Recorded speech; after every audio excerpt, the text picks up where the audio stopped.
ஓம் சாந்தி. வணக்கம் ஐயா. வணக்கம். என்னுடைய பேர் சுப்பிரமணியம் ஐயா. நல்லது. மதுரையில் முன்னணி நிறுவனத்தில் மனநோய் மனநலம் மறுவாழ்வு மையத்தில் ஆலோசனை வேலை பார்க்குறேங்க. ரொம்ப நன்றி. இப்போ இங்கே ஓம் சங்கமத்தில் இங்கே தியானம் உடற்பயிற்சி மனநலம் இதை பற்றி கேட்டதில் மன உறுதியாகவும் எண்ணங்கள் சீராகவும் அருமையாக பயனடைஞ்சிருக்கீங்க. ரொம்ப நல்லது. அதுபோக கவலை கவலை கவலை அடுத்து என்ன? கவலைக்கு அடுத்து கவலை கோபமா? கோபம் சார்.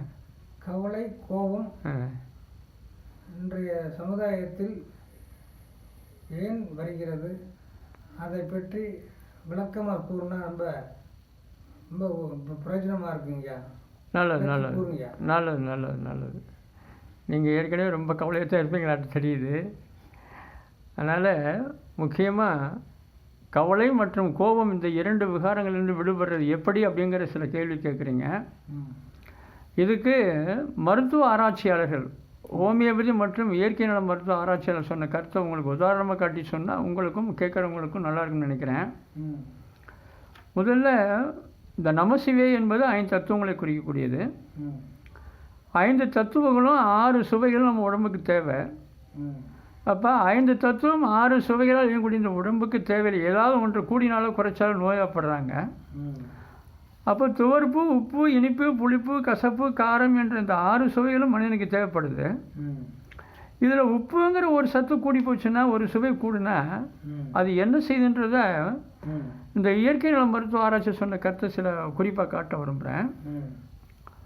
உப்பு நரம்புகளில் எரிச்சலை உண்டாக்குகிறது.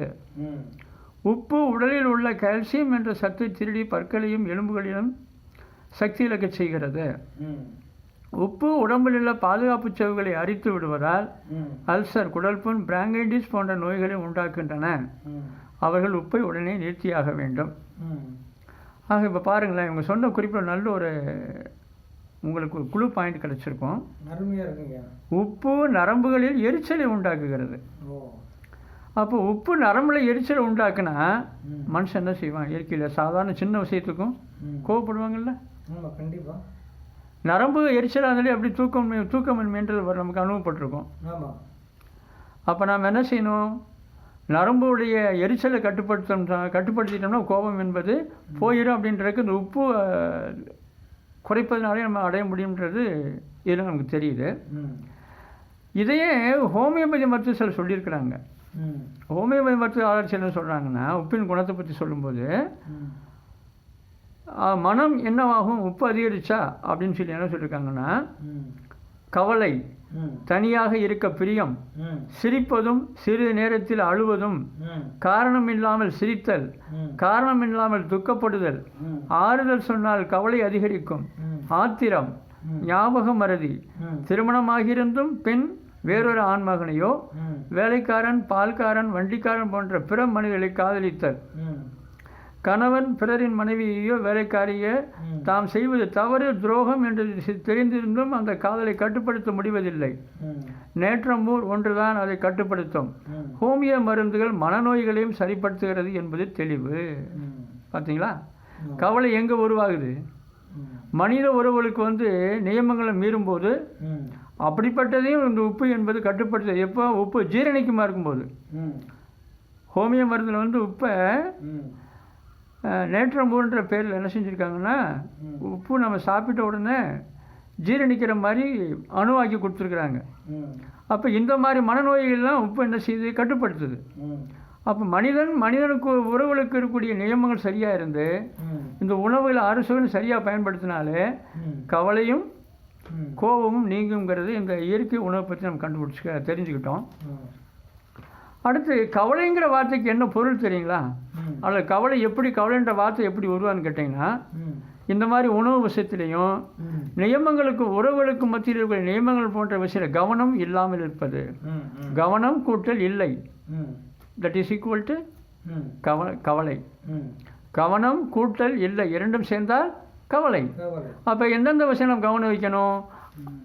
5 தத்துவங்கள் மற்றும் 6 சுவைகள், மனித உறவுகளுக்கு மத்தியில் இருக்கக்கூடிய நியமங்கள், இந்த 3 விஷயங்கள் நாம் சரியான முறையில் கவனம் வச்சோம்னா மனிதனுக்கு கவலை இல்லை. அருமையா. ஆக இப்படி மனிதனுக்கு கவலை இல்லாமல் இருக்குன்னு சொன்னால் நம்ம முதல்ல கவனம் எது கொடுக்கணும்? நம்முடைய எண்ணங்களுக்கு கொடுக்கணும். எண்ணம் எங்கே இருக்குது? மனதிலிருந்து உருவாகுது. மனம் எங்கே இருக்குது? ஆத்மான்னு ஒரு பகுதியாக இருக்குது. ஆக இங்கே தியானம் நமசிவே ஓம் சாந்தி தியானம் என்ன சொல்கிறோம்னா எண்ணங்களை ஒருமுகப்படுத்துதல், எண்ணங்களை ஒருங்கிணைத்து ஆத்மா என்று உணர்ந்து சாதகமான உணவு, பாவம் இல்லாத உணவு, உடலுக்கும் உயிருக்கும் எந்த ஒரு பாதகம் இல்லாத சைவ உணவுகளையும் இயற்கை உணவுகளையும் எடுத்துக்கிட்டோம்னா நிச்சயமாக உணவு தோறும் சத்துக்கள் இருந்து நம்ம சத்தான உணவின் மூலமாகவே கவலையையும் கோபத்தையும் மறைச்சிக்க முடியும். அப்போ ஆத்ம உணர்வு என்பது எளிமையாக இருக்கும். ஆத்ம உணர்வு இருந்து அடுத்து ஆத்ம இந்த ஈஸ்வரனாகிய பரமாத்மாவை நாம் அன்போடு நினைச்சோம்னு சொன்னால் மீண்டும் தன்னுடைய பலகீனங்களிலிருந்து ஒரு ஆத்மா விடுபட்டு பலமுள்ளதாக மாறி தனக்கும் பிறருக்கும் நல்ல ஒரு பயனுள்ள வகையில் தன்னுடைய வாழ்க்கையை அமைச்சிக்கிடுவான்றது தான் இந்த நமசிவைய என்று சொல்லக்கூடிய 5 தத்துவம் மற்றும் 6 சுவைகளின் சமநிலை. அதற்கு எண்ணங்களை சமச்சீராக்கும் சீர்திருத்த நிலை. இது 3 இருக்கும்போது உறவுகளுக்கு மத்தியில் நியமங்கள் சரியாக இருக்கும். அப்போ மனிதன் கவலைக்கிடமாகவோ அல்லது நோயாக பட மாட்டான், கோபம் பட மாட்டார்கள் என்பது இந்த ஆராய்ச்சி குறிப்பின் மூலமாகவும் மன ஒருநிலைப்படுத்தக்கூடிய இந்த தியான முறை மூலமாக கற்றுக்கொண்டோம். இனியும் கற்போம். சரிங்களா? ரொம்ப அருமையாக இருந்துச்சுங்க. நல்லது. ரொம்ப ஆற்றலாகவும் ஒவ்வொன்றும் சிந்திக்கக்கூடிய ஒவ்வொரு கருத்தும் சிந்திக்கக்கூடியதாகவும் அருமையாகவும் இருந்துச்சு. நல்லது. ரொம்ப ரொம்ப கோடான கோடி நன்றிங்க. நம்ம இறைவனுக்கு சொல்லுங்கள், இந்த ஈஸ்வரன் என்று சொல்லக்கூடிய இயற்கை மற்றும் ஜீவாத்மாவின் அதிகாரியாக இருந்து பாதுகாக்கும் அந்த சர்வேஸ்வரனுக்கு தான் அந்த எல்லா புகழும் அவருக்கு தான். இறைவனுக்கு ரொம்ப நன்றி. நல்லதுங்க. வாங்க, வாய்ப்புக்கு நன்றி. இன்னும் நம்ம அதே கேள்வி கேளுங்க, இனிமேல் நல்ல விளக்கம் கொடுப்போம். சரிங்களா? நன்றிங்க. நன்றி. நமசிவே ஓம் சாந்தி.